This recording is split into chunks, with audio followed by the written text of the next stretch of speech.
All right, let's jump right into this explainer. Today, we're unpacking a film that literally shatters every safe, predictable Hollywood rule out there. We're talking about a Spanish-French indie called Sirāt, directed by Óliver Laxe. Now, this won the jury prize at Cannes, and it's a perfect example of a cinematic experience that completely defies what mainstream corporate studios expect.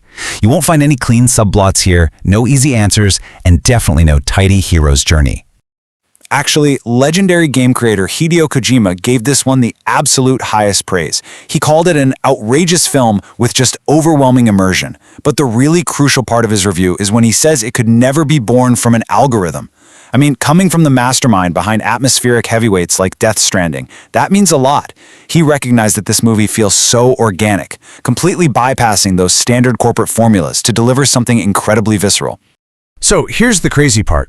The marketing for this film played a massive trick on the audience. The poster? It acts as total bait. It promises this wild, messy EDM festival road trip. But the reality? Oh man, the reality is entirely different. Instead of a non-stop party, you're stepping into a brutal, sensory, and deeply spiritual trial. And all of this is set against the backdrop of political instability and a harsh, totally indifferent desert. And you know what? That bait and switch was entirely intentional. Director Óliver Laxe specifically crafted an experience anchored in imperfection. His goal was to completely bypass your logical brain and have the movie work directly on your skin. So by ditching traditional storytelling, he gives us this radical celebration of analog grain and broken narrative structures.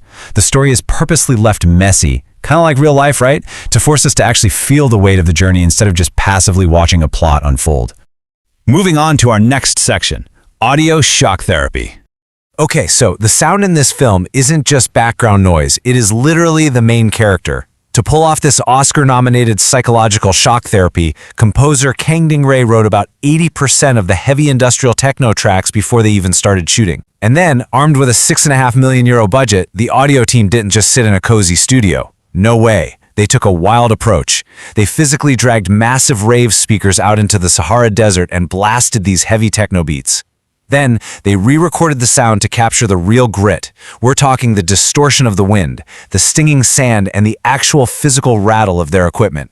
All of that heavy sound pressure acts like this primal mantra, building up just an immense amount of sensory tension. But then we hit the film's most shocking moment, a practical landmine explosion. The director uses this specific scene to violently induce an emotional suspension of mood. So instead of a massive cinematic boom or some cheap classical string swell, the heavy techno kick drum violently cuts to a jarring, totally silent polyphonic synth arpeggio. It is awkward, it's numbing, and it leaves you completely suspended right between hope and despair. Honestly, it's an absolute masterpiece of acoustic storytelling. Let's look at the hidden structure in our next section, the secret 3-episode trilogy. You'll see casual viewers jump online and complain that the plot is confusing or that nothing happens. But honestly, that's just because we are only watching the middle of the story. When you look at the narrative through this hidden 3-episode lens, past, present, and future, what feels like an abstract, confusing movie opens right up into a totally digestible puzzle. So, episode 1 actually happens before the cameras even start rolling. It establishes the unfilmed backstory of a shattered family fleeing a devastating global border war. And the crucial element here is the vanished mother. She is entirely absent from the screen, heavily implied to be a casualty of this conflict. But her ghost haunts the audio design.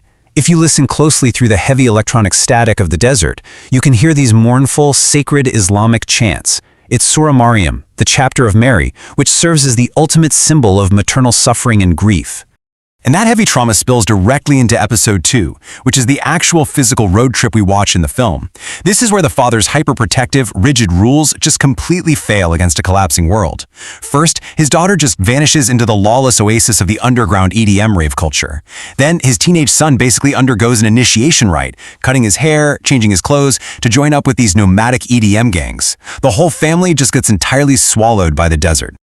Which brings us to the core of the film in our next section. The father's transcendence. Obviously, losing his family entirely snaps the father's logical mind. He becomes completely unmoored. And this absolute devastation triggers a terrifying transformation that happens in 3 distinct steps. First, you have the break. Then, he finds a gateway by drinking a traditional psychoactive herb blend. This triggers this wild, almost Haruki Murakami-style slip straight from ordinary reality into a surreal, spiritual underworld. And that culminates in a total ego death. Think about it. The ravers, they still need a crowd, right? They need the big speakers and the edgy clothing to rebel against society. But the father, he goes far beyond that. He transcends the physical world entirely. Now, to really understand his ultimate trial, we have to look closely at the film's title. Director Óliver Laxe chose Islamic theology to frame this entire journey. The word As-Sirat refers to a hair-thin, razor-sharp bridge suspended directly over the abyss of hell. The belief is that every single soul must cross it. If you're weighed down by wickedness or heavy earthly attachments, you fall straight into the fire.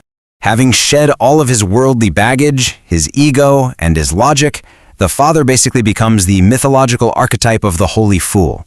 He completely subverts the modern death game genre. He isn't trying to win, he isn't even really trying to survive. He just calmly walks the literal Sirāt bridge, which in the film is an active landmine field, spiritually weightless, with absolutely zero fear of death.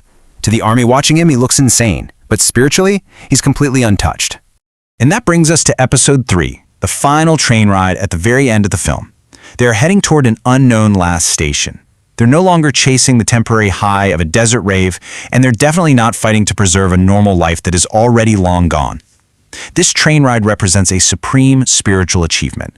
The father has successfully carried his family across the Sirāt and into a state of profound peace that totally transcends our ordinary days. Let's wrap things up with our final section, the verdict and the audience matrix.